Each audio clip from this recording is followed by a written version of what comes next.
எல்லோருக்கும் வணக்கம். இன்னைக்கு சிக்கன் பார்த்தா பஞ்சாபி டிஷ்ஷு எப்படி செய்யலாம் சொல்லிட்டு பார்க்கலாம் வாங்க. யூடியூப்பில் அடிக்கடி என் கண்ணில் படுற டிஷ்ஷு.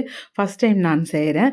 வாங்க எப்படி செய்யலாம் சொல்லிட்டு பார்க்கலாம். சிக்கன் எடுத்துக்கோங்க, ஒரு 5 பீஸ் சிக்கன், இஞ்சி பூண்டு பேஸ்ட்டு, மசாலா ஐட்டம் சேர்த்துக்கோங்க, உப்பு சேர்த்துக்கங்க, மஞ்சள் பொடி சேர்த்து நல்லா வேக விடுங்க. அது ஒரு பக்கம் வெந்துகிட்டே இருக்கட்டும். ஒரு தக்காளியில் எண்ணெய் தடவி நல்லா சுட்டு எடுத்துக்கலாங்க. இது நல்லா சூடு ஆறட்டும். ஒரு பக்கம் எடுத்து வச்சுக்கலாம். தோல் உரித்து எடுத்து வச்சுப்போங்க. இப்போ 2 ஸ்பூன் எண்ணெய் விட்டு 10 பல்லு பூண்டு நல்லா ரோஸ்ட் ஆகணுங்க சேர்த்துப்போம். ஒரு பச்சை மிளகாய், 2 காஞ்ச மிளகாய் சேர்த்துருக்கேன். இந்த காஞ்ச மிளகாய் ரொம்ப காரமாக இருக்கும், அதனால் 2 தான் சேர்த்துருக்கேங்க. நல்லா மொறு மொறுன்னு ரோஸ்ட் ஆகிடுச்சு. இப்போ நம்ம எடுத்து வச்சிடலாங்க. இந்த மாதிரி செவந்து வரணுங்க. வெங்காயம், ஒரு வெங்காயம் நல்ல பொன்னிறமாக கோல்டன் ப்ரௌன் கலராக ஆகணும்.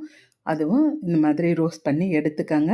சிக்கன் வெந்துருச்சு பாருங்கள், அதுவும் உதிர்த்து வச்சுப்போம். தக்காளியும் அந்த தோல் உரித்து எடுத்துட்டேங்க.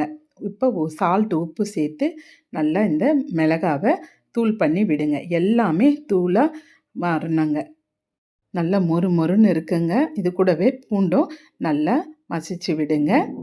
இந்த ஆனியன், ரோஸ்டட் ஆனியனும் நல்லா தூள் பண்ணி கொடுங்க. பச்சை மிளகாவும் சேர்த்துக்கங்க. பச்சை மிளகா நம்ம கலந்து கொடுக்கும்போது மேலே தோல் வந்துடும், எடுத்துருங்க. பச்சை மிளகாய் தோல் மட்டும் எடுத்துடலாங்க. தக்காளியை நல்லா ஜூஸியாக நல்லா வெந்துருச்சிங்க. அதுவும் கலந்து கொடுத்து தொக்கு பதத்துக்கு நல்லா கலந்து வச்சிடணுங்க. இது கூடவே நம்ம உதுத்து வச்ச சிக்கனை சேர்த்துடணும். வேக வச்ச சிக்கனை இது போல் உதுத்து வச்சுருக்கேன், அதையும் சேர்த்துக்கணுங்க. ஒரு 1/2 லெமன் எடுத்து பிழிஞ்சு விட்டுக்கலாங்க. நல்ல டேஸ்ட்டு சூப்பராக இருந்துச்சுங்க. சுட சாதத்தில் போட்டு சாப்பிட்றதுக்கு. எல்லாம் கலந்து விட்டு கொஞ்சம் கொத்தமல்லி தழை போட்டு நல்லா உருண்டை பண்ணி எடுத்து சுட சுட சாதத்தோடு கலந்து சாப்பிடும்போது உண்மையாகவே டேஸ்ட்டு அருமையாக இருந்துச்சுங்க. கண்டிப்பாக நீங்கள் ட்ரை பண்ணி பாருங்கள், உங்களுக்கும் பிடிக்குங்க. ரொம்ப ஆயில் இல்லாத ஐட்டங்க இது.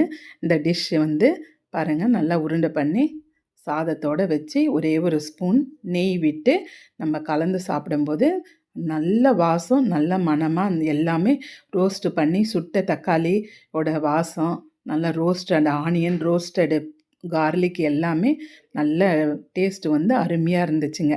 கண்டிப்பாக நீங்களும் ட்ரை பண்ணி பாருங்கள். உங்களுக்கு இந்த வீடியோ பிடிச்சிருந்தா லைக் பண்ணுங்கள், ஷேர் பண்ணுங்கள், கமெண்ட் பண்ணுங்கள். மறக்காமல் சப்ஸ்கிரைப் பண்ணுங்கள். தேங்க்யூ. இதுக்கு தொட்டுக்கிறதுக்கு எதுவுமே தேவையில்லைங்க, அப்படியே சாப்பிட்லாம். அருமையாக இருந்துச்சுங்க.